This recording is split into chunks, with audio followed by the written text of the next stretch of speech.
మరో breaking news చూస్తున్నాం. బంగాళాఖాతంలో ఏర్పడిన రెమాల్ తుపాను నిన్న ఉదయం తీవ్ర తుపానుగా బలపడింది. ఇది ఉత్తర దిశగా పయనించి నిన్న అర్ధరాత్రి దాటాక బంగ్లాదేశ్ పశ్చిమ బెంగాల్ సరిహద్దుల్లో తీరం దాటినట్లు వాతావరణ కేంద్రం తెలిపింది. తీవ్ర తుపానుగా బలపడ్డ రెమాల్ బంగ్లాదేశ్ వెస్ట్ బెంగాల్ సరిహద్దుల్లో తీరం దాటింది. తుపాను ప్రభావంతో ఒడిశా వెస్ట్ బెంగాల్లో విస్తారంగా వర్షాలు కురుస్తాయని తెలిపింది.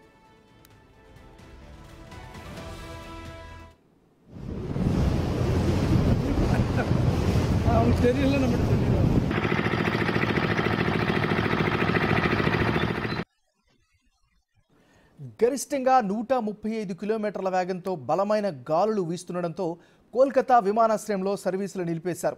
తూర్పు ఆగ్నేయ రైల్వేలు కూడా రద్దయ్యాయి. అత్యవసర సహాయక చర్యల కోసం 16 బెటాలియన్ల రాష్ట్ర జాతీయ విపత్తు నిర్వహణ దళాలను అధికారులు సిద్ధం చేశారు. కాగా తుపాను ప్రభావంతో కాకినాడ తీర ప్రాంతాల్లో అలలు ఎగిసి పడుతున్నాయి. ఈ క్రమంలో మత్స్యకారులు వేటకు వెళ్లొద్దని అధికారులు ఇప్పటికే హెచ్చరికలు జారీ చేశారు.